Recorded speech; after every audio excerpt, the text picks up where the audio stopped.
It's time for the absolutely, I'm on my way, completely, I'm almost there, random, why are there so many stairs? Podcast. Oh, jeez! With Andrew Rhodes. Hello, everybody, and welcome to the absolutely, completely random podcast for Saturday, February 15th, 2020. I'm Andrew Rhodes. I'm your host. This is a really piss poor week here. There's a lot of shit happened this week. Not a lot of it was good, but a lot of shit happened this week. But anyway, I still have topics. So, what am I talking about this week? The end of DBZA. That's right, Dragon Ball Z Abridged is officially over. This is just sad. It's sad, and I have some thoughts about it. I did a discussion video too, so go check that out, but I just have some thoughts. Toonami is getting cut back again. This is just a horrible way to start this week. I almost feel like I'm a news anchor, where it's just like, good evening, everybody. Now, here's why today isn't a good evening. Believe it or not, here's something that really interests me. Haruhi Suzumiya is now a university entrance exam question in Japan, which, that's pretty damn cool, actually. I mean, okay, has to be that particular anime, but still, that's not bad. Final Fantasy VII's Remake has released the opening movie, and it's actually good. I mean, I thought it was pretty cool what I saw. Hey, who out there was a huge fan of Honey, I Shrunk the Kids? Well, guess what? They're making a new movie, and yes, that's right, Wayne Szalinski himself, Rick Moranis, is coming out of retirement. This is amazing, actually. And for those of you out there thinking that, hey, Pokemon Home sounded like such a great idea, ooh, you might want to rethink that after I tell you about this lovely glitch that's been happening. And there might be some other topics that might make it in as bonus. Who knows? Let's see which way the wind blows. This week on the absolutely, completely random podcast. But you know the song and dance by now, folks. I'm sure you do. ARHOADS hyphen 2012 on eBay. Wide variety of stuff. Come check me out. It's my eBay page. Don't forget, you can also follow me over on Twitter, @OtakuRhodes. You can subscribe right here to the Web Designer 18 YouTube channel and ring that notification bell icon to be notified when new videos drop, which is a few times a week, if I can manage to get them recorded in time. There are times when I can't, and yes, it does happen, believe it or not. I either forget, or time is against me, or I honestly just that day don't really feel like recording and figure, you know what, screw it, I'll wait a day. And I have a very, besides the podcast, I have a very sporadic schedule, so it's nothing new. And you can also check out the official Web Designer 18 Facebook page. So there's plenty of ways for you to subscribe, admire, and enjoy that which is Web Designer 18 here on YouTube. At some point, I'll probably change the channel name, but I'm not planning on doing that anytime now. And as God is my witness, it will never be changed to Fancy Feast. All right. That's the usual. All right, so it's time for how did your week go, Andrew? I'm not gonna lie, my week sucked. This was basically a massive train wreck of a dumpster fire of a shit show. This week was a crapshoot. It was a crapshoot, basically. So my favorite convenience store. Loved going down to this place. Been going there for the last 3 years. It would have been, it's been at least 3 years. It's been a little over 3 years that I've been going down there, and I love the place. I thought it was the world's greatest convenience store ever, and especially after what had happened the last time I went to Turkey Hill, and I vowed I am never going to one of their mini markets again, as long as I can help it. And I mean, I've been in the parking lot of one, but I did not get out of the vehicle, so that doesn't count. I mean, I have to physically set foot on their property with my own 2 feet. If I'm in a vehicle that's pulled over checking a GPS for directions, that's not freaking counting. But, so my favorite convenience store, I'm not going to anymore. It is a total boycott. The reason behind it is simple. I've been going down there, like I said, for a little over 3 years, and the prices have been decent. They are good prices, especially for the amount of time that it's been in business, which is, ironically, about a little over 3 years. I've pretty much been going down there since it opened, almost, and I loved the place. You could get any size drink, any size coffee or fountain soda was 99 cents. I loved it. Eventually, my mom and I were like, hey, let's get some snacks down here one day. We were a little hungry, and I'm like, yeah, it sounds like an idea. And, I mean, you had a decent selection down there, snacks, so it's like, yeah, this works out pretty cool. During the summertime, instead of getting, like, a fountain drink, we would buy Gatorade, and it was just really fun. I had a blast going down there for the last little over 3 years, like I said. Wasn't able to go down there all the time when I was working night shift, which is an interesting part of my week here. I will get into that. But, yeah, so go down last Sunday, and all of a sudden it's like, holy crap, the snack section was completely restocked. We didn't notice it Friday or Saturday night. We didn't walk down that way. Sunday night, it's like, hey, I could go for, hey, let's see if they got any snacks. And they actually had cheese curls. This is a little fact that I think everybody should know. I am a huge fan of cheese curls. Certain ones, though, more than others. I used to love Hers cheese curls, but then they changed the formula on that, and they tasted like crap then. I fell in love with Good's cheese curls, and I still like them. They are good. And I'm like, oh, this is cool. And, the convenience store finally had them. I'm like, oh, this is great, because they're at $1.59. It's a good price it's a good bargain price for them. They're really good cheese curls. I like them. And my mom's like, okay, we'll see if they have a bag of popcorn for me. Because my mom was getting the Cheetos Puff Corn, I think it's called. And I'm like, yeah, okay, that's not a problem. I can see that. They had a bag there. I'm like, all right, cool. We go up to the cash register. And because the guy behind it, I'm pretty sure he's the owner. I'm almost sure of it. But if not, he's like the one person that works there all the damn time. He knows us. We're regulars. We're regulars as of now. But we were regulars. He looks and goes, those are $3.99 now. My mom's bag of cheese curls, $3.99. And it's like, no. Well, what? These things were $2 for the longest time. Now, everything in the world's going up. Yes, I know that. I'm well aware of that. I see that every time I open up the bill from the electric company, from the phone company, from the insurance company. I know that shit's going up in the world. I hope, believe me, my wallet, bank account, and I feel it every single month.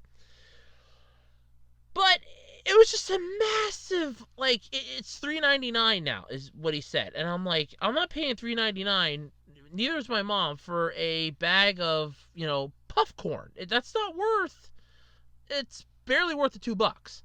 So we put the snacks back. We got our drinks, which came out to our usual, which is $3.15. Then he makes the comment, well, it was either going to be someday or Monday, because he does have an accent, and there are times when even I can't fully understand him. And he goes, either someday or Monday, the prices on that stuff's going to be going up too. And I looked right at him and I said, when that happens, we're not going to be coming anymore.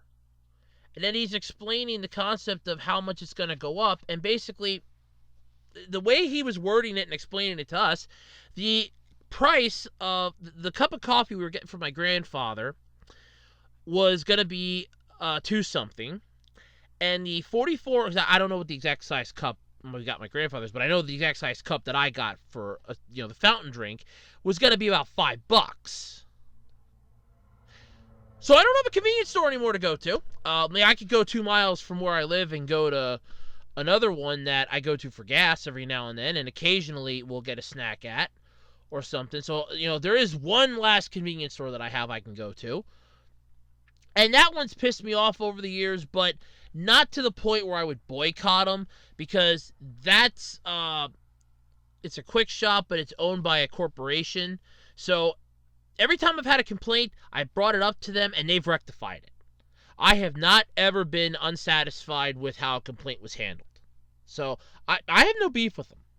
They've done nothing to piss me off to the massive extent, and even if they do, they rectify it. They know what loyalty is. But it's like, I don't have a...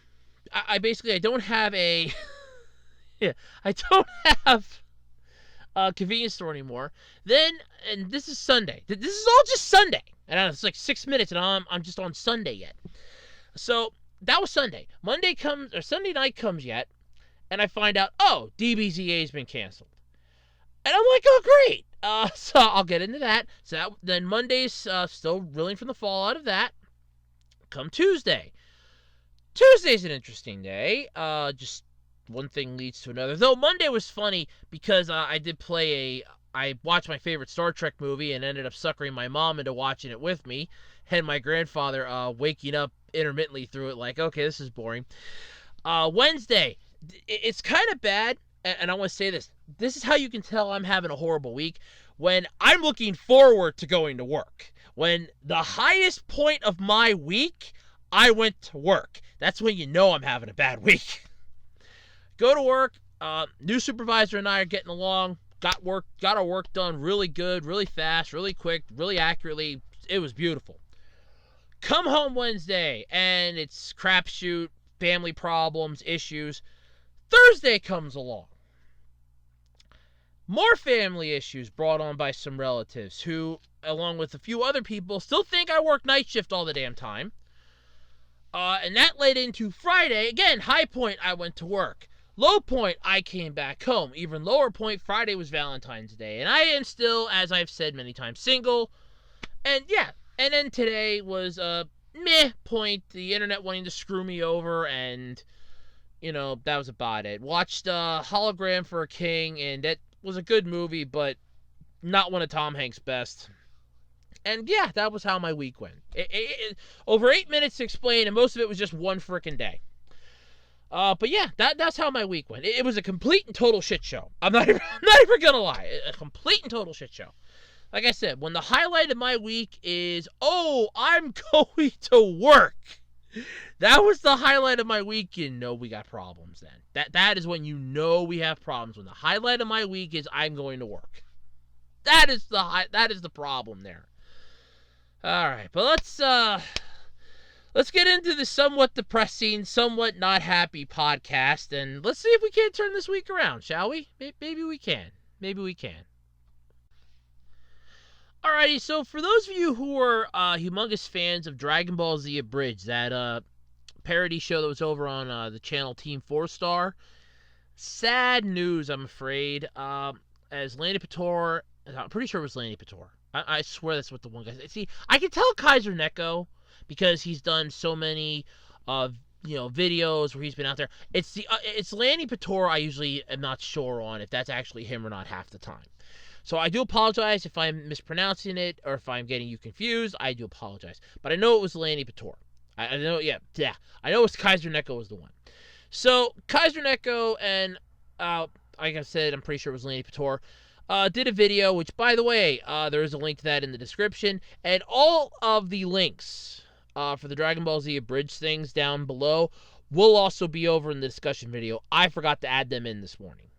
That was my bad. I forgot. That was my mistake. That was my oops. I forgot. They will be in. I might even put them in like late tonight, quick before I log off. But worst case scenario, it'll be in tomorrow. So there is that. But anyway, DBZA is done.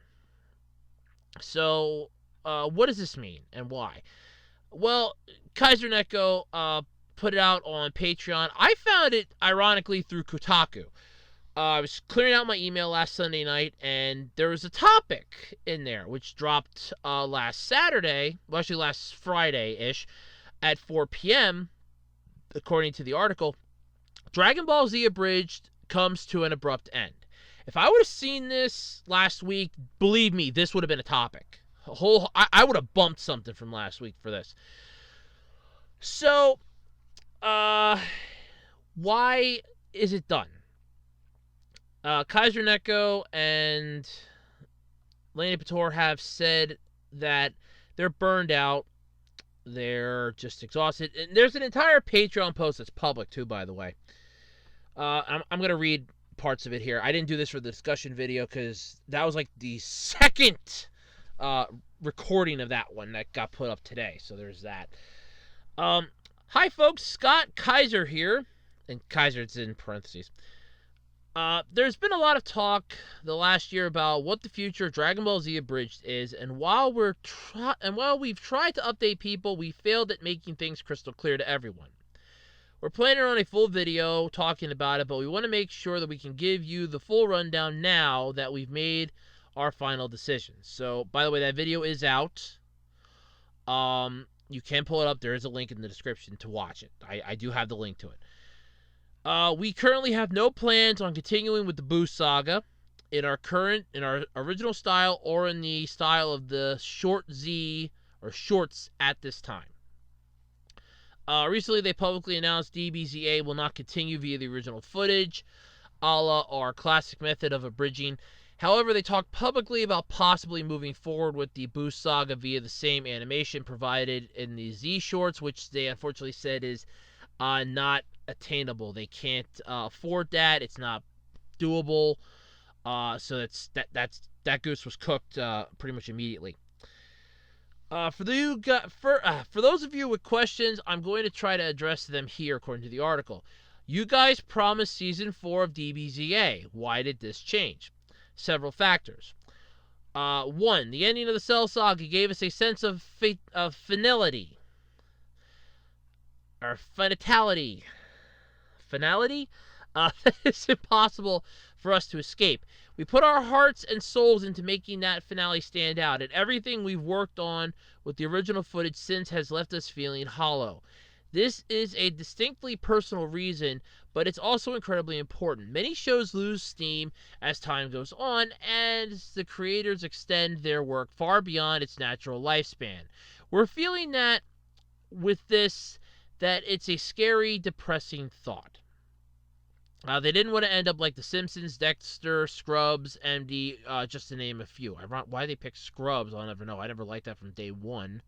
The Simpsons is still going, and yeah, okay, it's not as great as the originals were, but it's still not bad. I mean, it's supposed to be zany and, weird.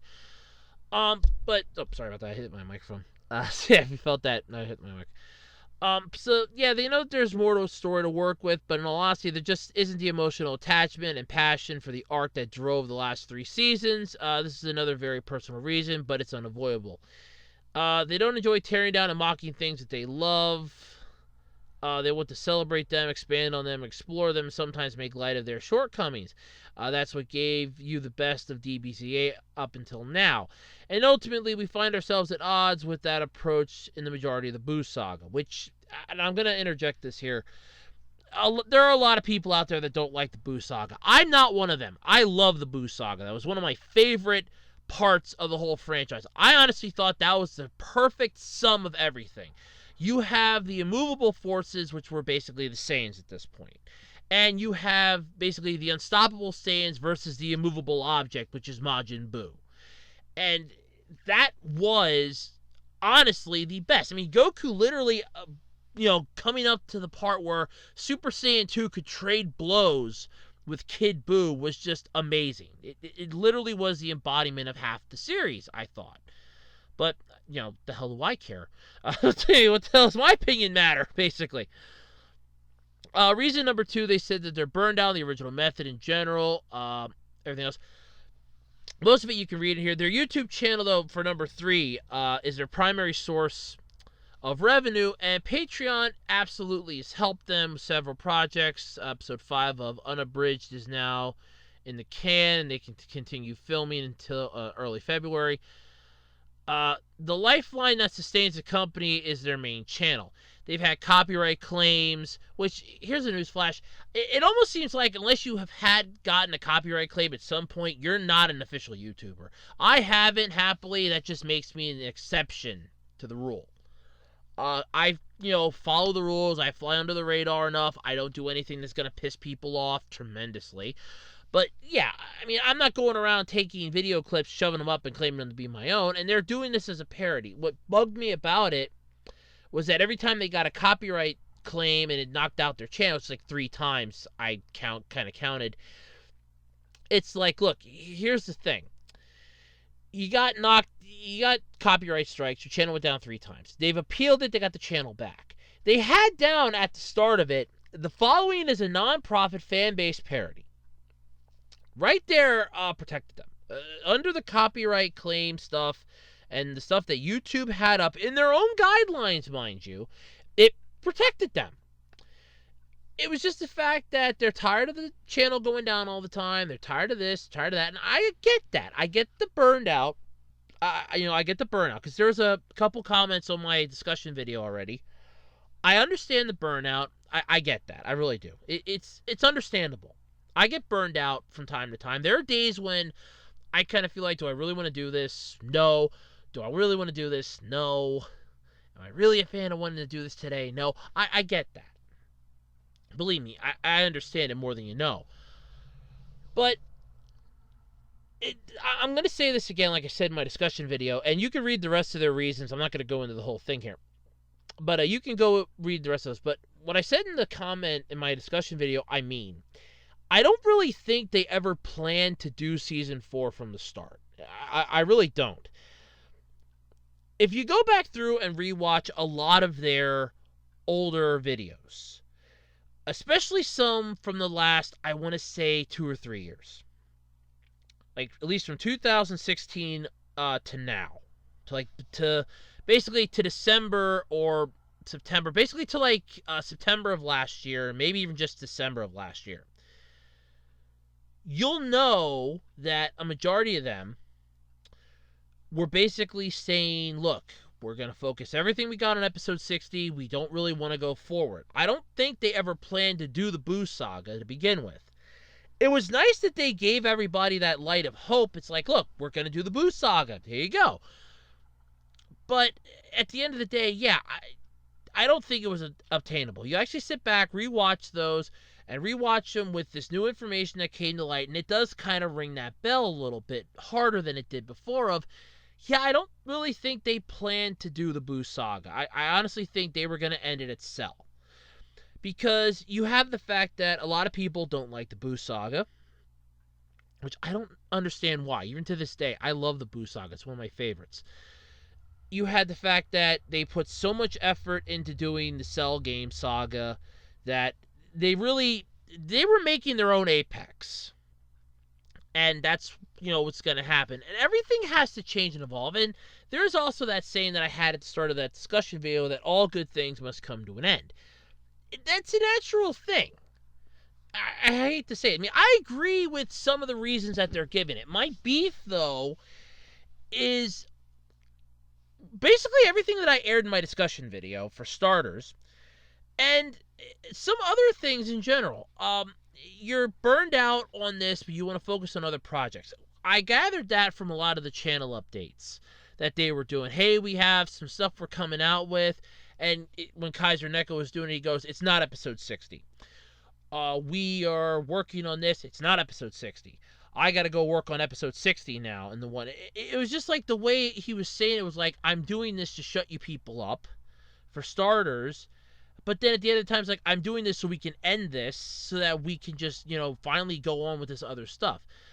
They have Final Fantasy VII Machinima Abridged, which they said in this video that they put out will be ending this year. They had Hellsing Ultimate Abridged. They had, I'm pretty sure they got their own standalone project. They're like an original work that they were teaming up with some company for. I don't know what became of that. You have the whole concept of, some other projects that they have coming out and things of that sort. They have TFS Gaming and other stuff. So I kind of get it. Like I said, at the end of the day, yeah, I understand it. The problem is, one, I kind of feel like their explanation of it, both on the Patreon post and in their actual video, kind of feels a little hollow yet. And after going back through, rewatching a lot of their old channel updates and stuff like that, you sit down, you look at it, and it's like, I really don't think they plan to go through with Season 4 for a while now. Their main thing that they were saying about in the video was that they basically hit a wall with BoJack, which I explained in my discussion video. BoJack was a movie that honestly, it one would have been difficult to turn into a parody. Even I could kind of vouch for that one. I honestly, and I don't think I'm alone in this either, was honestly thinking, okay, and I know I talked about when DBZA, when the episode 60 dropped, and the banner of, we'll be back for season 4, which is now gone, by the way. They removed that end card. So it's like, okay, I kind of get it. But I was a little excited for it, yeah. I wasn't expecting it to come out in a year or two. I was figuring it was going to be a couple years. Keep in mind, you have a time skip at this part of the series. When, after Gohan defeated Cell, there was a 7-year time skip in the anime. Not physically, though. It was basically just, in the series itself, there was a time skip of 7 years. So I wasn't exactly picturing, oh, we're going to have like a new episode. I was, honest to God, figuring it was going to be a few months. It wasn't going to be a few months. It was going to be a few years. For starters, I was not thinking, oh, we're going to have a new episode in, let's say, half a year to maybe a year and a half later. No, I was figuring maybe 3-4 years, and they would probably just start working on the scripts and stuff like that. Give themselves some room to breathe, get their other projects off the ground, find a sort of stability to, kind of level everything out. And that was all something that I brought up in the first version of the discussion video. And then as I'm uploading it, literally as I'm uploading it, then I find the comments in the YouTube post, and the one person goes, wait a minute, you guys did an update video where you said that you found a way to streamline this so that you wouldn't have to deal with burnout and blah, blah, blah, and this and that. And I'm like, oh, God damn it. And I went back, found that. I'm like, son of a bitch, he was right. Now I'm re-watching that one, and I'm like, oh, my God, son of a... So then I was basically figured, you know what, let me redo this. Plus, I wanted to shrink it down a little bit. The original one was going to be like half an hour to almost an hour long. At least half an hour I had it at.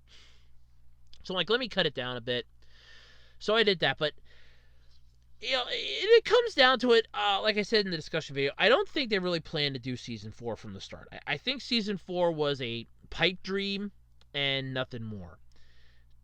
Them basically coming up with their, hey, we have a way to, make this so we're not going to burn out. It's either A, they don't have it anymore, B, they have to shift those plans around, or C, both A and B, I don't know which. And then there's the whole issue of, like I said, I never expected, and I'm going to be honest with this, like I said, I never expected this to be, we're going to get this within a year and a half. I never expected that. I honestly, in the back of my mind, I wasn't thinking that at all. And at that point, I figure, okay, they're going to get themselves, really stable. They're going to get a lot of other projects off the ground. They're going to get some extra money rolling in. They're going to bring in some extra writers, bring in some extra, script people to help do this. Maybe even some freelancers to help out. Go that route. Get some ideas rolling. Throw some shit at the wall. See what sticks. And go from there. And yeah, I honestly wasn't expecting it to be this long, but they're like, no, we're burned out. We're running into walls. You had Robin over at Anime America's YouTube channel. She was congratulating the guys. And first off, I don't mean to sound disrespectful or anything to you. I really don't. I don't want this to come off like I'm being an asshole or I'm being insensitive. I get it. I really do. I get it. Stuff sucks when you can't do what you want to do. I understand that. But there are times when I just think that you didn't have to, like, full out cancel. You guys could have just stepped away from it for a while and then came back to it and said, look, we're not going to touch it for a while. Don't ask us about it. Don't bring it up in context. If you bring it up, if we even see one comment about it, we're going to cancel it. Just throw that out there and focus on your other stuff. Take a long break. They deserved it, first off. I mean, they pulled out 60 episodes out of their ass of a beautiful series that spanned 10 years. But in the video, they mostly just kept saying, we don't want to take stuff past its natural end. And that's the same concept that I have heard from reviewers, critiquers, anime fans in regards to the series as a whole. Not just, the abridged series, but the regular series itself. That, like I said, everything past the Cell Saga, most people consider to be trash. sure, not everything is perfect, and you can't please everyone in the world. Believe me, I get that. You can't please everyone in the world. I know that very, very wholeheartedly. But still, it's just, you know, it is what it is. But there was that. But then there's also the issue that has annoyed a lot more people. So when was the decision made? According to them, this was back in like October. They decided to no longer use the footage at all.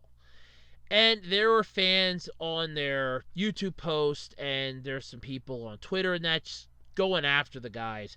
Because it's like, well, you were taking money for this via your Patreon, and you're lying to us.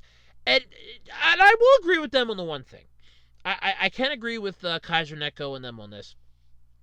They did not say in any way, shape, or form anywhere that the Patreon was solely funding DBZA. It was funding all of Team 4-Star, any of their projects on there. So, there is that.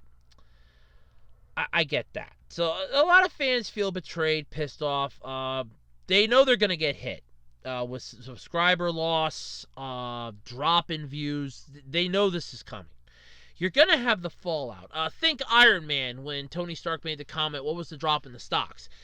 For Team 4-Star, it's basically going to be, every day is going to be like, okay, how bad did our subscription rate drop? Oh, we're below this now. Oh, great. That's just perfect. There is a Reddit post, too, on here that they say about why they were not, they had the issues with the BoJack thing.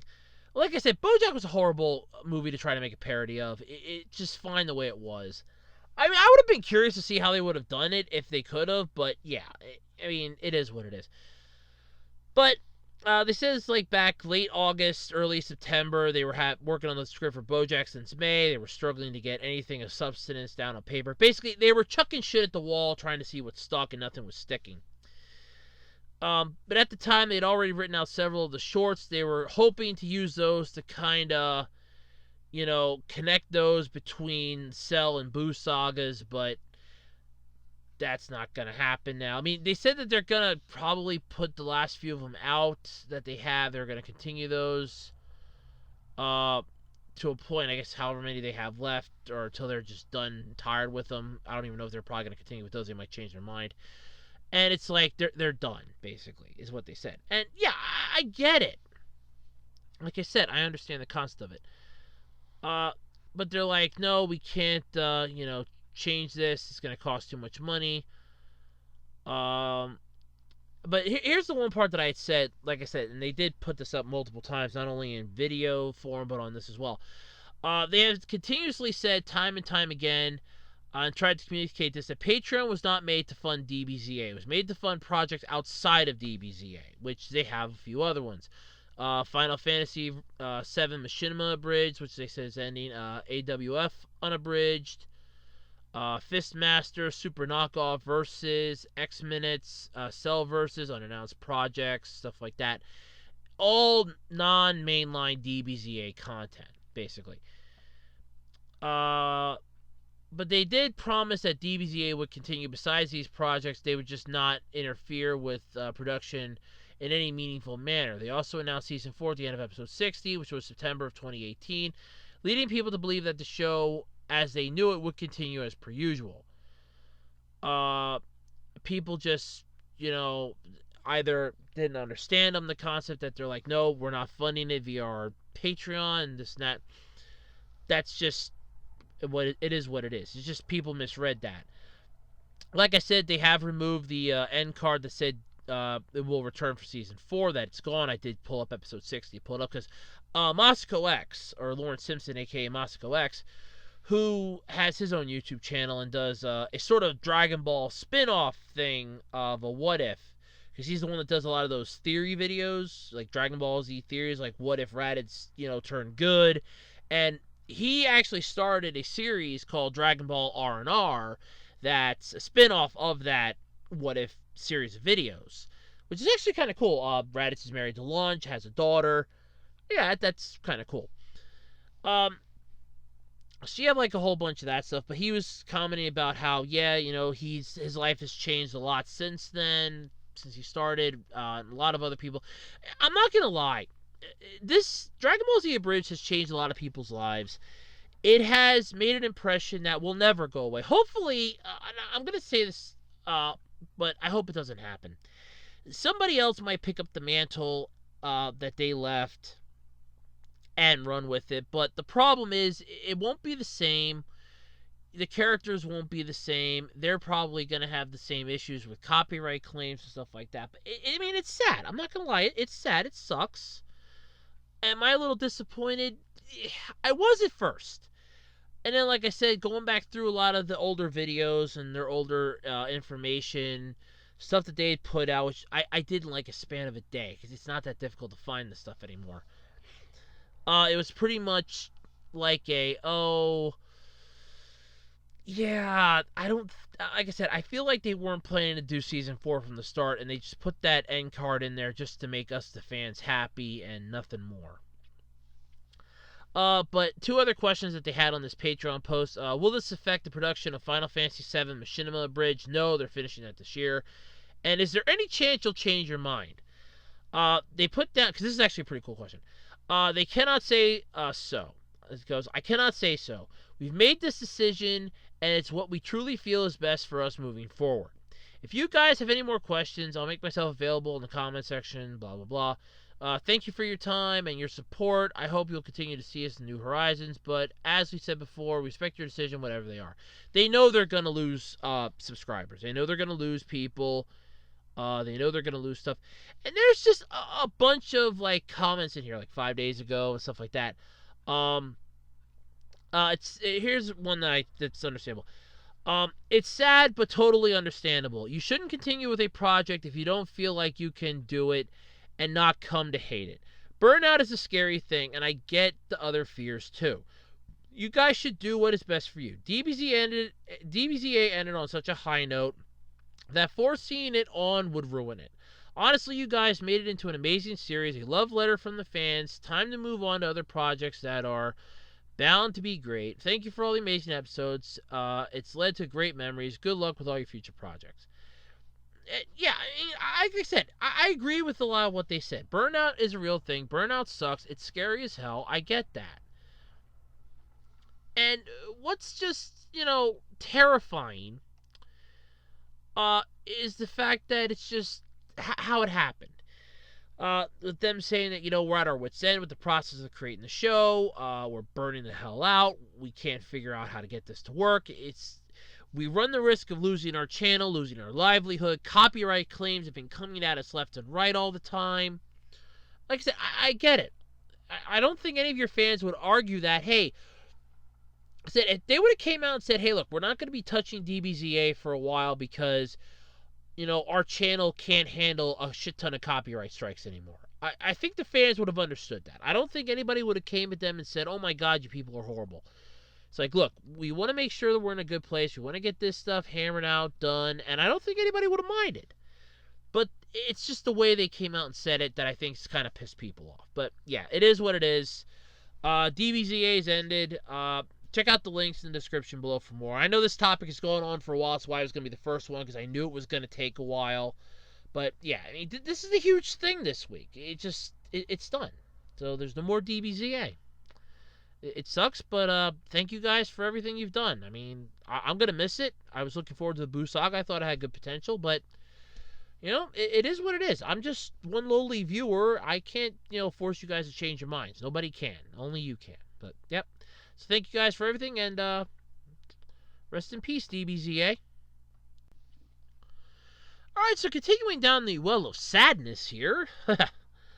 Yeah, Toonami has to cut their programming block to 3 hours. Oh, goody. Here we go again.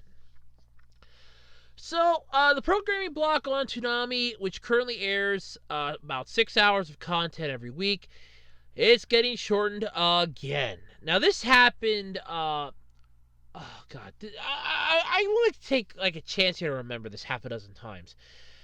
Toonami came back, I think it was 2012, it came back.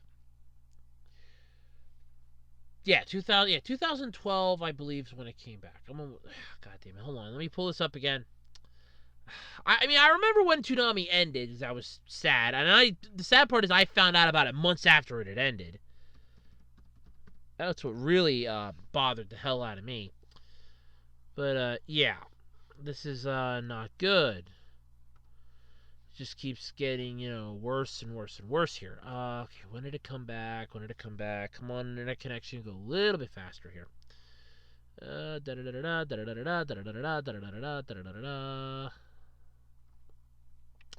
Okay, originally started in 1997 and ran to 2008. 2008 is when it ended. We had 2008 it moved to 2007-ish it was moving around, but 2008 I remember it was on Saturday night, same in 2007, because in March of 2007 it celebrated its triumphant birthday, 3707 or 31707. I'm sorry, 31707. It celebrated its birthday, its 10th anniversary. And it was cool, montages and everything. You can still pull those up on YouTube. They're a blast to watch. September 20th, 2008, though, at the Anime Weekend Atlanta convention in Georgia, Cartoon Network announced that, hey, they canceled Toonami Block due to low ratings. With Tom making his final speech, which is still up here yet on the Wikipedia page, so I have up. And I do have my answer, and I was right. It was 2012 on Adult Swim, so I was right. All right, go memory training. It is working. Soon I'll be able to remember everything. Maybe not. But the final speech that Tom Ford had said after right after the final program that night, and I quote here, "Well, this is the end, beautiful friends. After more than 11 years, this is Toonami's final broadcast. It's been a lot of fun, and we'd like to thank each and every one of you who made this journey with us. Toonami wouldn't have been anything without you. Hopefully we've left you with some good memories, so until we meet again, stay gold, bang." Of course, then we find out that in the Intruder 2 saga, oh yeah, that Tom's now dead. So, okay, that's canon now, I guess. After Toonami's final episode on TV, Toonami Jetstream's subsequent shutdown in 2009 marked the end of its incarnation until the brand's revival in 2012. Though in between there you had Neo Toonami, which was that fan base thing that was where I first saw Summer Wars, and that sadly had to shut itself down. But April 1st, 2012,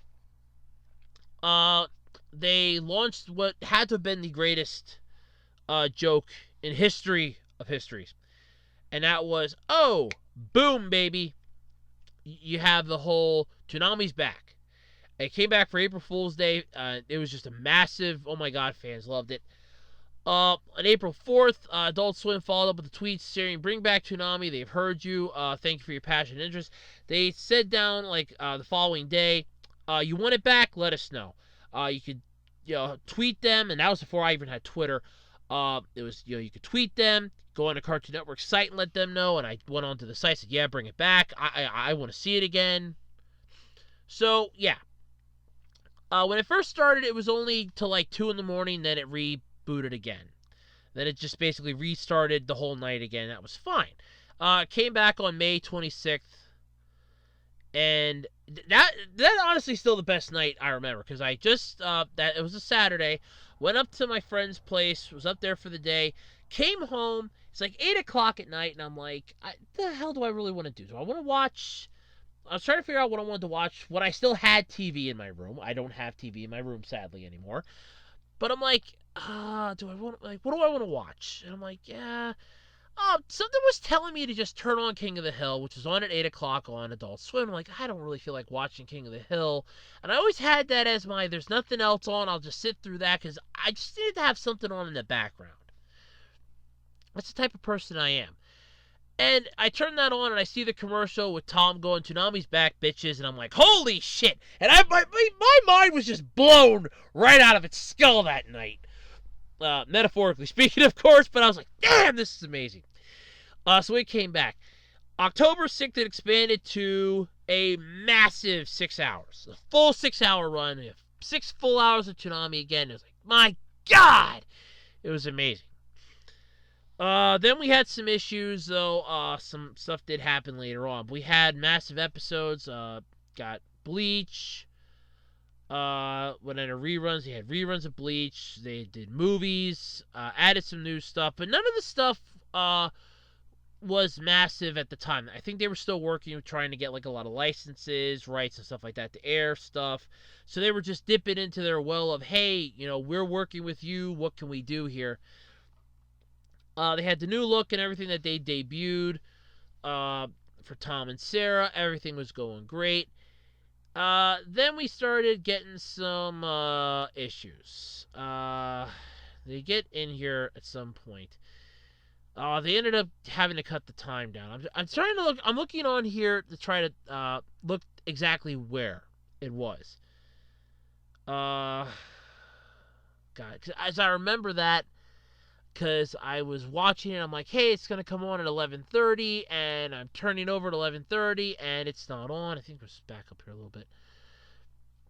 I know it was on here. Let's see here. Because they brought back, that was like right after they got, what's the freaking jacket? Space Dandy. Let's see here. Yeah, I knew that they ended up having to cut their blocks, so then they ended up having to change it again. Instead of it being, because it expanded half an hour, then they cut it back by like half an hour. Then the next week they cut it down, and then the following week it was cut down even more. It was just really, it was bad. It was just really horrible. Okay, here we go. 2014 is probably what it was.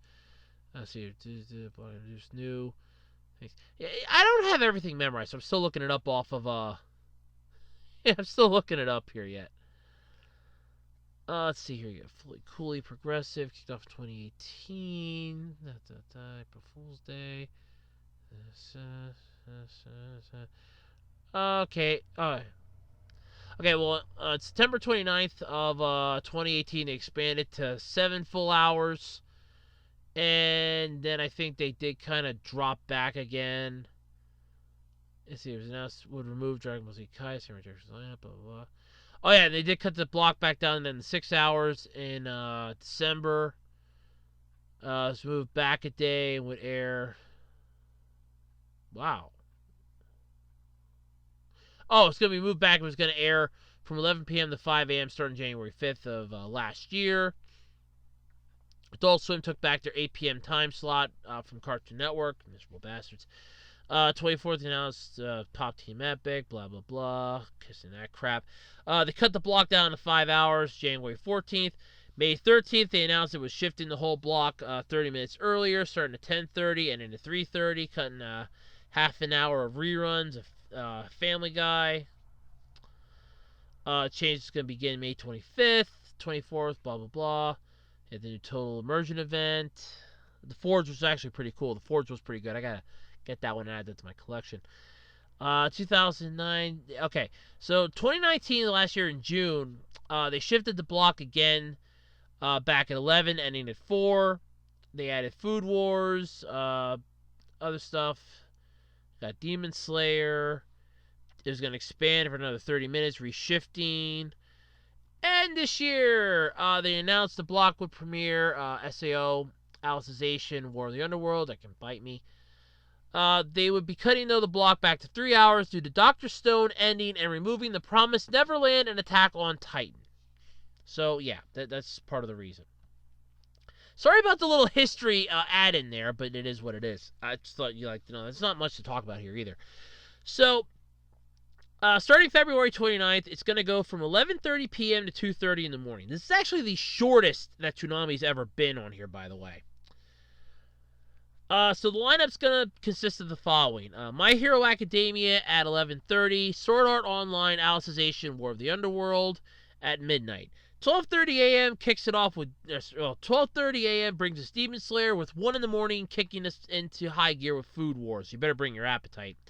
1:30 a.m. Black Clover comes to the party, and JoJo's Bizarre Adventure Golden Wind kicks us in at 2:30 with Naruto Shippuden rounding out the night at 2:30 a.m.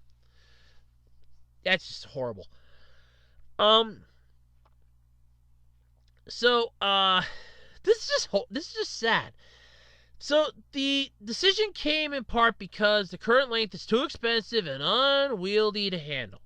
Reports Adult Swim Senior Vice President and Creative Director Jason DeMarco. DeMarco, good old man here, added, we are going to go back to the 3-hour Toonami for a while and see how that works. The block will still expand periodically as opportunities for new shows pop up. Toonami originals come in, etc. He also reassured the fans that the block, while shrinking to 3 hours, isn't going anywhere. Yeah! Let's just make sure about that. There is he does that, oh my god, he actually has his own Twitter page. Oh, goody. Attention, hashtag Toonami fans. A note about the lineup shrinkage. In an effort to keep rumors and speculations under control, here's a little context. A couple months back, our programming department came to us and asked how we felt about shaving some time off of the Toonami broadcast. Look, I've said it once. I'm going to say it 1,000 times. Give Toonami its own goddamn app, like Tubi or Crackle or any of those, and just let it go. Get ads that come in during the show. Just do that, for God's sake. Just put it out of its misery from being on cable. Get it off of Adult Swim. I'm sorry to say this, but Adult Swim is its poison. And it is killing it slowly. Get it off of Adult Swim. Give it its own streaming service. And don't any of you out there remind me, it's on Adult Swim's mobile app. I don't care. It needs its own standalone one. That way you can pull up the old Total Immersion events and people could watch all of those again. You could pull up a whole bunch of new stuff that they could check out for the first time. You could have a special, okay, look, you could either go the route like Pluto TV does and have the actual, have it be like, okay, look, here's a channel that airs, this and that on, and then have it be, oh, look, here, this channel's on at this time, this program's on at this time, and just go that route. Just don't go this stupid, oh no, we're doing this to save money, when you're going to end up bringing more stoner programming onto Adult Swim. You now have more time for Adult Swim and everything else in general, and it just sucks. But yeah, so Toonami's getting cut once again. Oh, goody. Give it its own app at this point, for God's sake. Just give it its own app and be done with it. Hell, so long as it's not going to be a paid app, I'll download it. I'll have the Toonami app. You can have the Toonami logo be the app icon. You tap that, boom. You sit on the bridge of the Absolution. Oh, no, sorry, it's the Vindication now. I forgot the Absolution's long gone. Oh, no, you can choose. That'd be the best part. You can choose the layout for you to watch this stuff via your tablet or mobile device or on your streaming player and your computer. You could choose, how you want to do this. And that would probably save you guys a crap ton of money. You could bring in a shit ton of advertising. You could get your hands on a lot more anime and other content, because you could go, hey, look, from this time to this time, if you want to go the Pluto route, is for mature audiences only. This time to this time, we have little kiddie-based anime like Hamtaro and things like that. From this time to this time, it's serious shit. Just do that. Just go that route. Oh, damn. There's so much they could do, so much potential with that. I'll have to do a discussion video on how they could do on some of those ideas. All right, I'll have to jot down those ideas, do a discussion video. Let me know in the comments section if anybody wants that. I'm not going to do it if nobody really wants to hear me rattle on about that. But, yeah, so Toonami's getting shrunk again. Please don't take Toonami away. It died once. The Dragon Balls can't bring it back twice, damn it. Alright, so I kind of like this topic. I found this really interesting. So Haruhi Suzumiya is now a university entrance exam question in the good old country of Japan. For starters, I love this. So if you've watched, or I should say if you've listened to my Anime GBU special that I did on Kyoto Animation, you'll know what Haruhi Suzumiya is. If you don't, pause this video, go check that out, then come back. I'll still be here.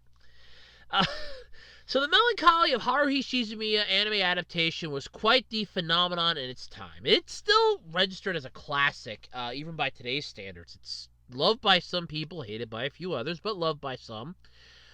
Um, it is just amazing. Prior to that, though, the original light novel by Naguru Tanigawa took Japan by storm. It is pretty cool. And now they're here to challenge the next generation of university students as an entrance exam question. I love this. You're asking a question about an anime or about a light novel that became an anime. I love this. Oh god, this is fun. So the school, this is fun. So the school and the exact exam type aren't known, but Twitter user at Maya Isla, and I do apologize if I mispronounced that. It's Maya _Isla, by the way. Shared a look at a portion of a recent entrance exam, which featured something familiar to many Japanese otaku. Pictured below. This particular section tested Japanese language comprehension with the help of an excerpt from Chapter 7 of The Melancholy of Haruhi Suzumiya, which is pretty cool if I knew how to read kanji. So now, maybe someday, they'll skip the paper altogether and roll in a TV screen with some clips from Kyoto Animation's anime adaptation. Oh, God. That would be wonderful. Let's have that be an entrance exam into colleges, where all you, like here in the States, where all you have to do is like, okay, so tell us what this anime is, tell us its meaning to the people in the world, and a few other questions, and if you could answer that all, I'd be like, my God, I am gonna be like the master of this school. I mean, God. First off, it's a good series. I did, like I said, I did it for the Anime GBU special I did for Kyoto Animation after their fire. I did that. Oh, crap. That was the other one. What's it called? It's one of my favorites. Hokua. That's what it was. Hokua. I did that in Hokua for that special, which is really cool. Like I said, if you haven't checked it out, go check it out. But that is cool that we're getting entrance exam questions now. This is now the age we live in, where you can now be asked an entrance exam question that is basically in regards to an anime or a light novel based into an anime, but still, that is freaking amazing. I love that. This is cool. I love that. That is amazing to me. So we're basically going to get this now. Hopefully this isn't the end of it. Hopefully in the future we'll have more of this. God, I hope so. Because, again, that just tells you more cool stuff that happens in Japan. But still, I mean, that is something that should be done for a majority of places. Like, hey, look, you understand anime? I mean, if you're going to, like, an animation school where you're going to be drawing and doing this stuff, that should be a definite question. Hey, name this anime, name its significance. Tell me 6 things that happen in the next 5 minutes that are relevant to animational history. And go that route. And if anybody says otherwise, then tell them they're lying, because they could probably name it. But that is cool that this is now an entrance exam question. That is amazing. I love that. I just freaking love it. I love it. That is just so... I love it. That's so cool. That is so cool. Okay, so Final Fantasy VII Remake is not too far away anymore. With it being bumped to April after its original March release date, it's not too far away anymore. So, since this thing is barreling towards us with its April 10 launch, after which it will be exclusive to PlayStation 4 for 1 year, now is the time to see how the opening movie has changed, impressive as the original one was and all that. I did watch this. This thing is amazing. I mean, dear God, this is freaking cool. Now, I never saw the original one, but it's just, oh my god, it's bone-chillingly amazing. So there is both an English and Japanese version. I'm actually having it queued up now. It's playing. I have my volume muted so that I don't get copyright struck. Ha ha ha ha ha. So you can't hear anything. So we got the eagle, or we got like a bird flying. It's really cool, actually. Way cool. By the way, I did watch this earlier today, so yeah, there is that. It's 5 minutes, 21 seconds. Looks like a hawk, and it's flying towards like some industrial stuff. Girder's nest. This is really cool. I'm trying to describe this as best I can, but you can also pull this up. There's links. There's things in the article. And we're in the city.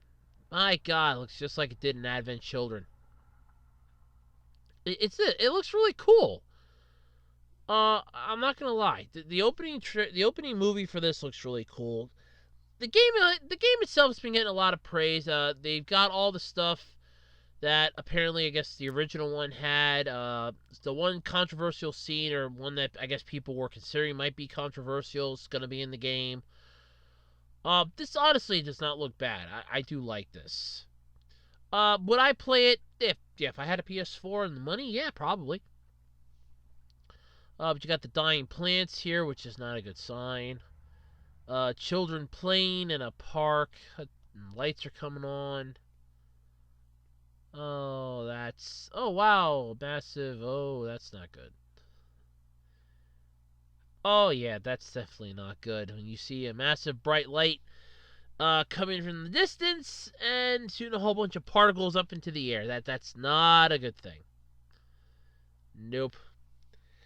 But yeah, this isn't a bad trailer. I'm not going to watch the whole thing again, but it's not bad. Seriously, it's not. And you have Aerith there.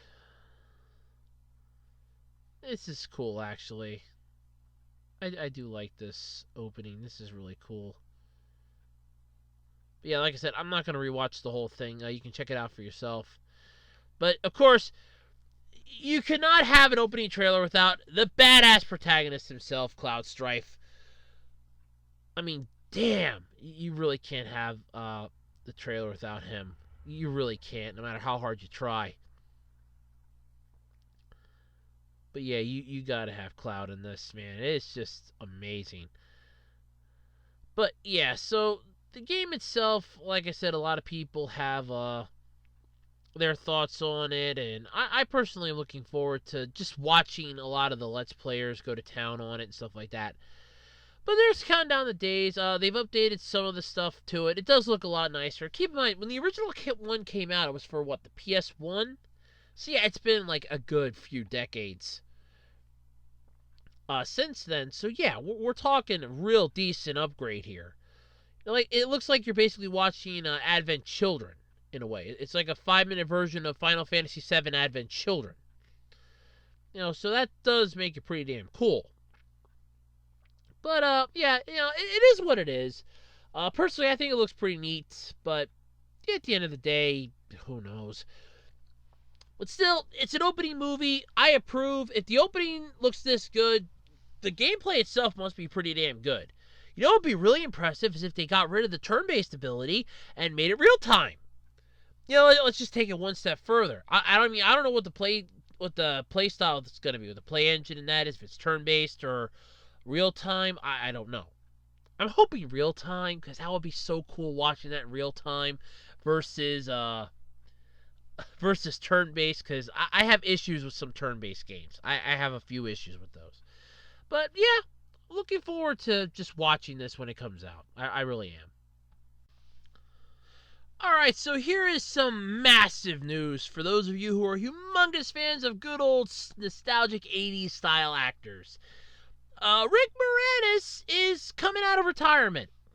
Oh my god, this is freaking cool. So this is one of the things that happened. So Thursday morning, I decided, hey, I want to listen to the trending.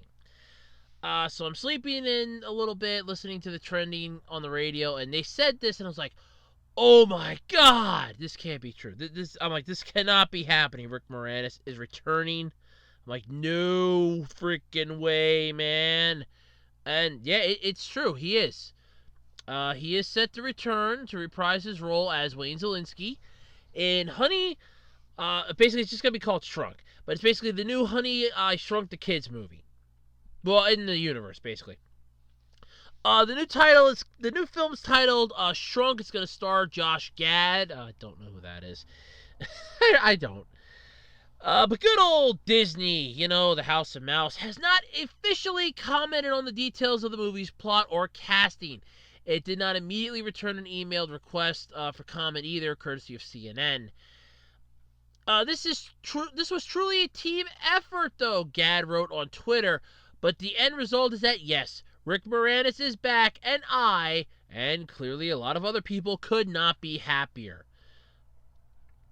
In Honey, I Shrunk the Kids, he basically played the role of Wayne Zelinsky, the husband, father, and inventor, who basically shrunk his kids and two of the neighbor kids into miniature versions of themselves. It spawned two sequels. The second one is one of my favorites, Honey, I Blew Up the Kid, where their youngest son ends up becoming enlarged, and that was really cool.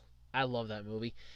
And the third movie, Honey, We Shrunk Ourselves, which is really funny. It really is. But Moranis himself, though, had a run of hits through the 80s and 90s. And honestly, it showed. It did. He starred in films like Parenthood, Spaceballs, Little Shop of Horrors, and Ghostbusters. Yes, he was in the Ghostbusters franchise. Yes, he was in Spaceballs. He played Dark Helmet. He was Seymour in, was it Krupnik, I think? He was Seymour in Little Shop of Horrors, and I'm still getting slack on my review for that. For God's sake, look, I gave my thoughts and opinions on it. But, yeah.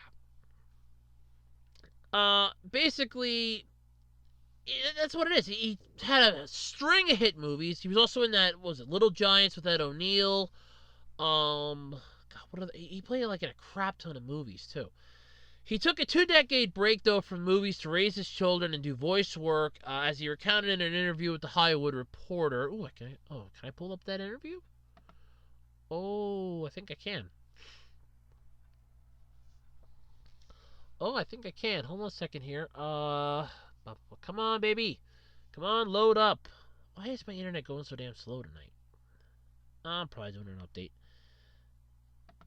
But yeah, so I mean, I know he took a break. He retired, basically, dropped out of the limelight. He dropped out quietly too. I mean, nobody really even knew what happened to him. A lot of people were like, well, they can never make another Spaceballs movie because they were certain that he was probably dead or something. And it's like, no. It's like he's not really dead. It's just that he's just stepped out of the limelight. He's sort of retired and everything. Okay, I guess I can't pull it up, which sucks. I was hoping to read that, but I think the reason was, if I remember reading right, his wife ended up dying or got sick, and he just, yeah, okay, I can't pull it up, it's not coming up. That sucks. Well, they don't have the link in the articles, assholes. But, yeah, if I remember reading it right, somewhere that I read, one of the reasons why he dropped out of the limelight was because his wife, I think she'd gotten sick. I don't remember if she passed away or not, but she ended up getting cancer. And he stepped out of the limelight to help raise the kids and take care of all that stuff. And like I said, he went out at a high note, basically. People loved him. He is a damn good actor, I'm not going to lie. I mean, you give him a role, my God, he'll do a role. Hey, hold on. I could probably pull it up. I could probably pull him up here on Wikipedia. Why don't I just try that? Let's see here. Hold on. Good thing here. Rick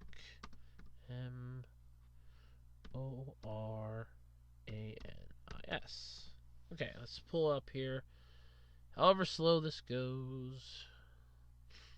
For some reason, it's going nice. So probably because I have this article open. It's killing it.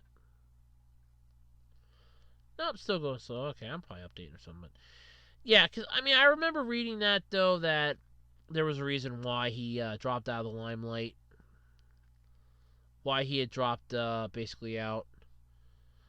But yeah, there's like a whole bunch here. Let's see. Here we go. Rick Moranis. You learn a lot about people. Yeah, you do. You learn a lot about people when you look them up, and yeah, it's like two different ways you can learn a lot about people. You either learn a lot about them when they're alive by doing research on them, but a majority of the time you learn a lot about people when they die. Which you really don't ever really want to have to do that, but yeah. Okay, here we go. Here's some cool stuff here. So, Canadian actor, comedian, screenwriter, and film director. He appeared in the sketch comedy series Second City TV, SCTV. I know John Candy was in that too. Several Hollywood films, including Strange Brew in 1983, Ghostbusters and Ghostbusters 2, Little Shop of Horrors in 1986. Okay, it was 1986. I knew it was in the 80s. Okay, I get credit for that. Spaceballs in 1987, Honey, I Shrunk the Kids in 1989, and its 1992 and 1997 sequels, which were Honey, I Blew Up the Kid in 1992, and Honey, We Shrunk Ourselves in 1997. Parenthood in 1989, My Blue Heaven in 1990, which, by the way, was not the world's greatest of movies. I've seen it. And The Flintstones, the first one where he played opposite John Goodman. He was Barney Rubble in 1994. In 1997, Moranis began a long break from acting to dedicate his time to his two children as a widower. He wouldn't appear in a live-action film for decades thereafter, although he provided voiceover work for a few animated films, notably Disney's Brother Bear in 2003. Oh, I didn't know that. That's cool. He also released a comedy album. Released comedy albums and made appearances at fan conventions. Okay, wow, I did not know that either. Following his nearly 23-year hiatus from live-action films, it was confirmed in early 2020 that Moranis has signed to appear in the new sequel to Honey, I Shrunk the Kids. Yay! And he's... Holy shit, he's 66! Damn! Holy, I did not know that. Damn, he's 66. Son of a bitch. Wow! Jesus. Yeah, so it's pretty cool. I know he did like a lot of films and everything else, but they should have like filmography on here, right? Oh yeah. Okay, so here we go. In 1997, he took a hiatus from working in the film industry, and he later explained, "I'm a single parent. I just found it was too difficult to manage, to raise my kids, and to do the traveling involved in making movies. So I took a little bit of a break. And the little bit of a break turned into a longer break. And then I found out that I really didn't miss it. After having declined an invitation to make a cameo appearance in 2016's Ghostbusters reboot," good call on that one, by the way. I'm sorry, I didn't like the movie. I saw it, I saw clips of it, I didn't like it. Moranis clarified in an interview to The Hollywood Reporter that he had not, in fact, retired from film acting due to his hiatus, but instead had become selective about future roles. Semi-retired, then, is what you would call that, but it's still technically retired. Okay, no. I'm gonna say it. Okay, now my grandfather's retired. Okay, and when you're retired, that means you're sitting down all day. You're watching the birds take a crap outside the window. You're watching the traffic. You're watching the grass grow and the paint dry. That's retired. When you're retired, that means, oh, I could still technically do something, but I would rather do something else. When you're semi-retired, that means I'm still technically working, but I'm selective about what I do. But all three of those categories still fall under retired, Mr. Moranis. I'm sorry. I'm sorry. That's kind of what it falls under here. I'm really sorry. That's exactly what it is here, okay? It is full on, 100%, you're still technically retired. May not be full retired, you're semi-retired, okay? That's what it is. So, there is that. I'm sorry, it is. It is. Oh, this is cool. So in 2018, he returned as the character Dark Helmet in an episode of The Goldbergs, but it was only as a voice. He appeared in Martin Scorsese's directed Second City TV reunion documentary titled An Afternoon with SCTV, set to premiere on Netflix in this year. Wow. And he's officially confirmed, as we're talking about now, reprising the role of Wayne Szalinski in the upcoming Honey, I Shrunk the Kids soft reboot Shrunk. But technically, it's not even really a soft reboot if he's still going to be playing his character and it's supposed to be Nick, his one son that's supposed to be shrinking the kids. It's technically a continuation of the story, not a soft reboot. No, that's kiss that off there. There's like a whole crap ton of stuff in here. Oh, I didn't know he was in Brewster's Millions. Oh, I had that movie. I didn't even know that. Oh yeah, Little Seymour, Little Shop of Horrors. I had reviewed that. Ghostbusters, Spaceballs, Honey, I Shrunk the Kids, Parenthood, My Blue Heaven, L.A. Story. Oh, I didn't know that. Oh, it's uncredited. Oh, okay, well, I didn't even see the movie. Splitting Hairs. Oh yeah, okay, I knew about Splitting Hairs. I've seen that movie. Honey, I Shrunk the Audience. Yeah, that's pretty funny. Let's see here. Little Giants, Big Bully, Honey, We Shrunk Ourselves. It was, oh yeah, okay, that was direct-to-video. Yeah, I saw it on Disney. Rudolph the Red-Nosed Reindeer and the Island of Misfit What the hell? You were in that movie? 2001, Rudolph the Red-Nosed Reindeer and the Island of Misfit Toys. The Toy Taker / Mr. Cuddles voices. Oh, God. Brother Bear 2, he was Rut. And he's going to be in Shrunk, pre-production, basically TBA. Television, Second City TV, Twilight Theater, Saturday Night Live, Hockey Night, The Last Polka. That's pretty funny. The Rocket Boy, Gravedale High, The Earth Day Special, Miss Spider's Sunny Patch Kids, Bob and Doug Mackenzie's 2-4 anniversary, Bob and Doug, The Goldbergs, like I said, Lord Dark Helmet was a voice only, and An Afternoon with SCTV sometime this year. And he was the voice. He was in the Flintstones pinball game too. Oh, okay, that's cool. But yeah, I mean, like I said, okay, he can go. He's retired. He's not retired. You're what they would call semi-retired. It still all falls under the category of retired, pal. I'm sorry, but it's still exciting. Welcome back. I might actually go see this. Is this going to come out in theaters? I might have to break my taboo of not going to the movies anymore. Now, what the hell am I talking about? I ain't dropping $30 just to watch Rick Moranis in a movie that he's not the lead in. I'm sorry.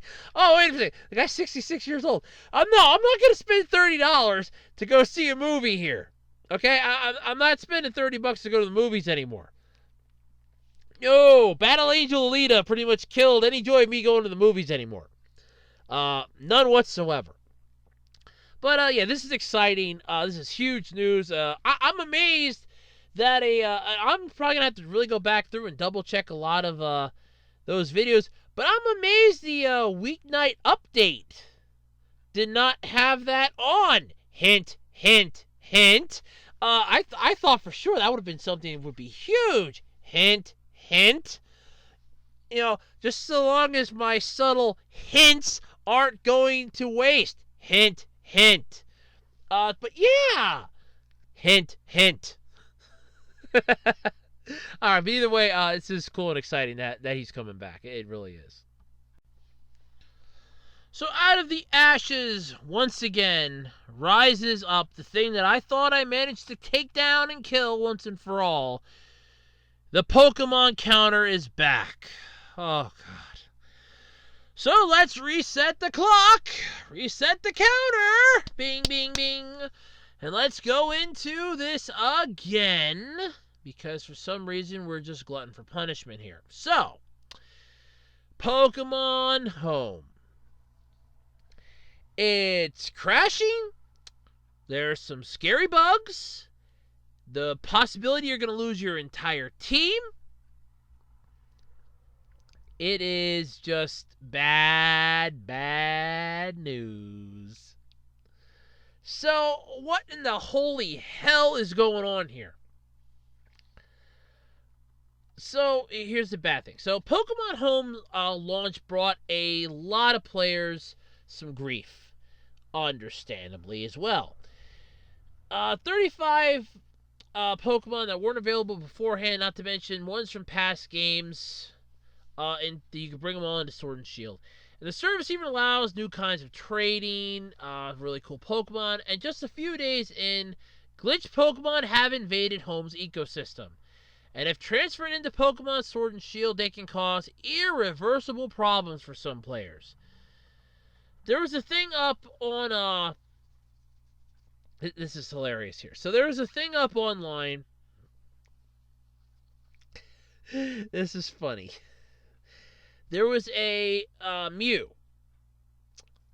And it basically was, and this is the best part, it said barrier. This move cannot be used in battle. Basically, like this move is unusable. It is recommended to forget this move. Once this move is, deleted, and this is an actual tweet that was put up. I'm like, oh my god, this is amazing. So you gotta watch out for glitch Pokemon. They'll be super effective against your copy of Sword and Shield. And I mean, we're talking 10 times the damage here. And for those of you that have ever played Pokemon, that's bad. The most you can usually get is 4 times damage. This is bad. So when a feature like Wonder Blocks exists, allowing players to gamble for random Pokemon, gambling in Pokemon, been around for a while. I'm sorry, it has. You had slot machines that were in the Pokemon arcades so you could get moves. And technically in the early Gen 1 games and Gen 2, some actual Pokemon themselves. So, yeah, it's been a while. Becomes a risky roll of the dice when Pokemon like this exist in a now wider than ever Pokemon ecosystem. If you end up putting a glitched Pokemon into Sword and Shield through any means, the game will crash when you try to collect it. And they mean crash. I mean, we're talking massive crashing errors. Fact to be, there is an entire support site. This is the best part. There is a support for this. Okay, you're gonna love this part. I'm not even joking here. You're gonna love this. There is an entire support article for this on the Pokemon site.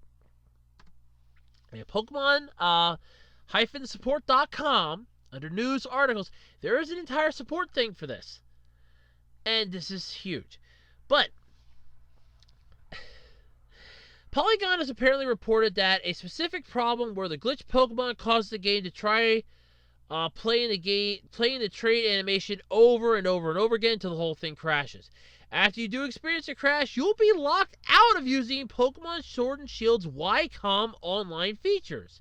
Means you can't trade or battle with others online or in the wild areas at all, and the damage is seemingly permanent. So, if you trade in a glitched Pokemon, you've basically taken away the online aspect of your Pokemon game and probably made it more fun.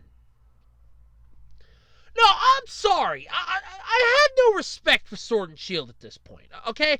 None whatso frickin' ever.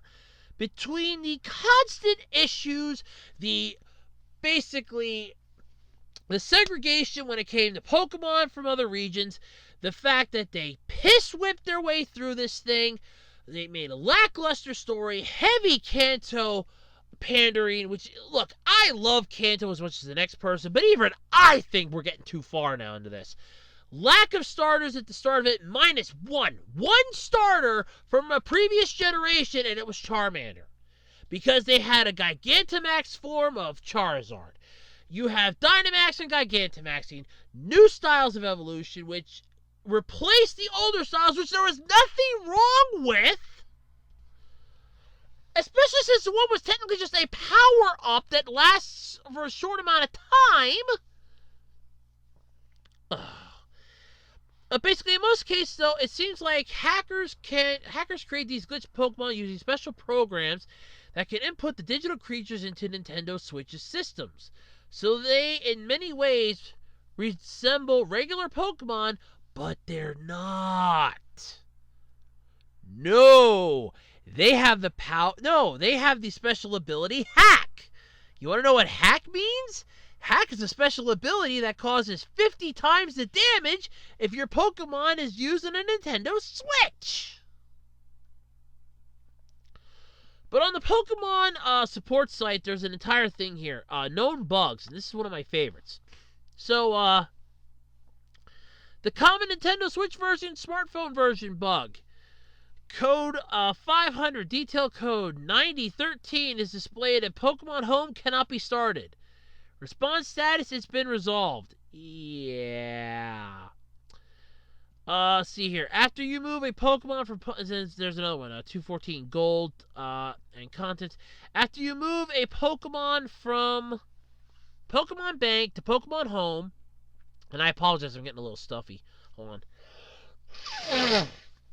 Sorry about that. I was getting a little stuffy. After you move a Pokemon from Pokemon Bank to Pokemon Home, an error is displayed below. Pokemon Home cannot start. Communication error, code 500, detail code 992, or 992, or communication error occurred, code 500, detail code 999, support. What is this, the Dark Judge from Zoid's New Century Zero? This is an official Zoid battle. Battle code 0999. Ready? Ready? Let's have your thing get glitched. This error has been known to occur when there is a problematic Pokemon among the Pokemons. Oh, that's just wrong. That have been hacked. Oh, sure, there's a problematic Pokemon amongst the hacked Pokemon. That's great wording there, guys. Wow, that's great wording there. This is just hilarious. So, for starters, you have the whole feature here of they're getting rid of the Pokemon Bank, replacing it with this thing. You can only transfer up to 30 of them for free. You gotta pay a crap ton of money if you want the rest of them.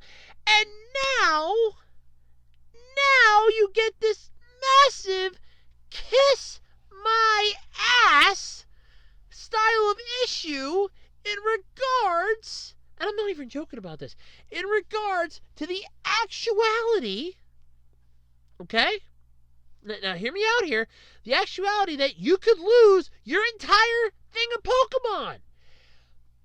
There was people up on Twitter talking about this today that they could basically lose their entire Pokemon collection. And it's actually here. There's a small chance here. The scarier problem is error 992.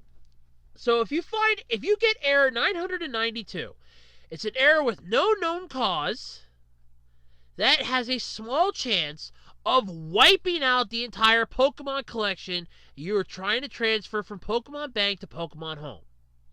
Okay? It seems to be more common when larger batches of Pokemon are sent. But basically, you run the risk of losing your entire collection. So if these are Pokemon that you have had for the last few years, that you have had since the start. I'm probably just going to do a rant video on this too. I know I put up a thing if I should do a rant video or have it be a topic. I think I'm just going to do both. This is insane. But I'll have to get more information before I do a rant video. But this is nuts. So basically, you know, I find this horrifying. Okay? You have, beyond a doubt, the stupidest system. Oh, but if you transfer over a shit ton of Pokemon, our system can't handle it. Then why give this? You should put down, hey, look, here's a limit. You can only transfer up to 10 Pokemon a day. That's it. Give everybody 6 months for free. Transfer over the Pokemon, and then bill them. And say, look, you can only keep 30 of them after 6 months. Or you pay us this amount of money to keep all of them. Granted, it's extortion, but it beats the chance of you losing your Pokemon. An entire collection. Gone. In the void. And there was a person that this happened to on Twitter, and they're like, their entire group of Pokemon are in the void. Never to be heard from again, never to be seen from again, and it's terrifying. If I would lose every single one of my Pokemon that I have spent time and effort on, it may just be bits of data to some people, but to me, that's time and effort. To me, that's friendships that I've made in this game. If I would lose all that, first off, thank God I don't bother playing anything past the Unova region. Whew! I dodged a major bullet here. Wow! Holy shit, did I dodge a major bullet. But if this would happen to me, first off, I would be sobbing. I'd be in a fetal position. Nothing would pull me out of that. I would be sobbing uncontrollably. Every single Pokemon you run the risk of losing. What the hell? And this is what you do?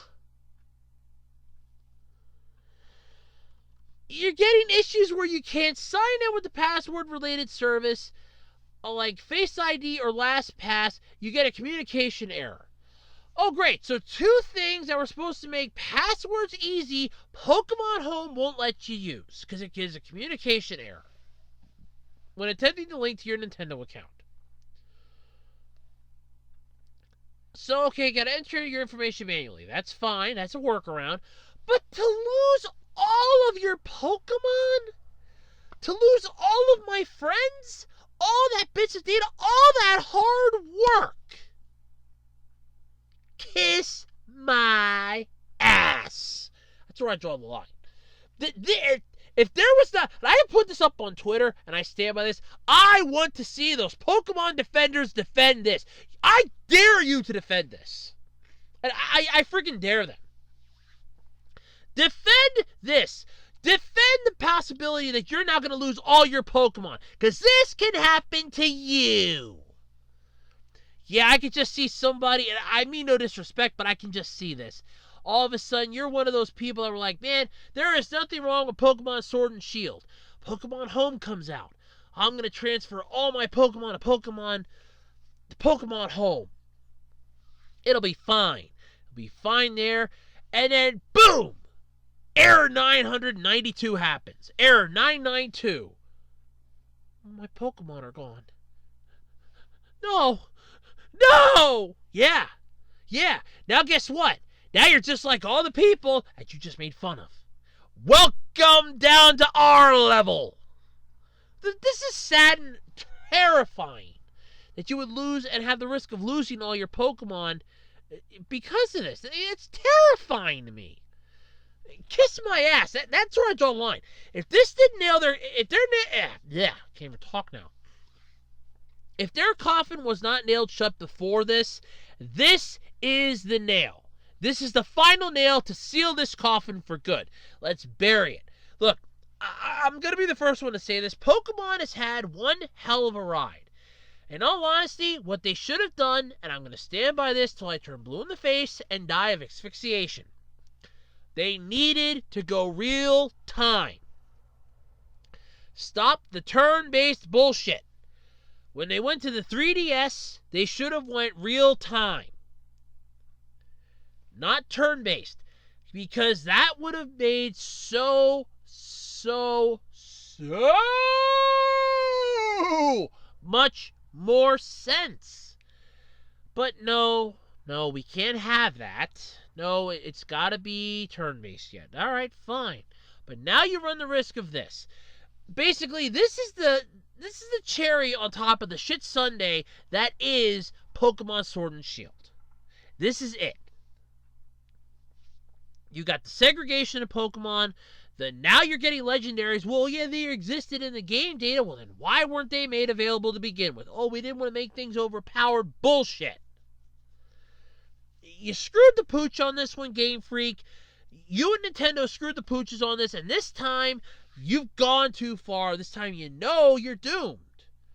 When you have the risk of losing all your Pokemon, nobody can defend that.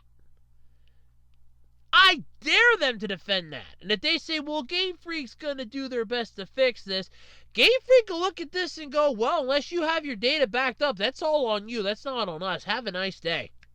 And you're right out on your ass. Yep. Screw this game. Screw this game. Now, better yet, in the words of Eric Cartman, screw you guys, I'm going home. That is... Alright, that one was... I didn't even realize that. I thought... Oh, God. I thought it right after I said it. That's just perfect. Screw you guys. I ain't going home. Nope, no way. Oh. Alrighty, that's going to pretty much do it then, folks. I'm out of time. In fact, I think I'm actually over time. Ooh, I'm sorry if I am. I apologize from the bottom of my heart. Believe me, I really do. But that's going to pretty much do it then this week for me. There'll be 2 bonus topics for everybody in the description section. I'm sorry I didn't get to them, but it is what it is.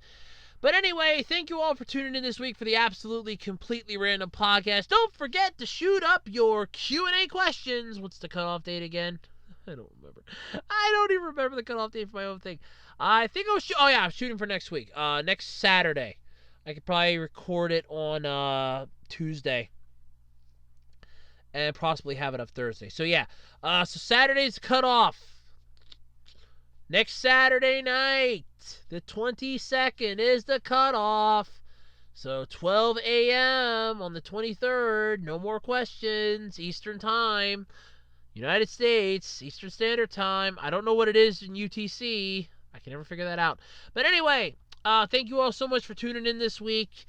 Thank you all for everything that you do. Thank you for all my subscribers. Welcome to all my new subscribers. And thank you all so much for subscribing to my channel, for being here, listening. Your views mean a lot. Your comments mean a lot to me. They really do. Thank you all so much. And until next time, I'm Andrew Rhodes, and this has been the Absolutely Completely Random Podcast. Bye, everybody, and have a wonderful week.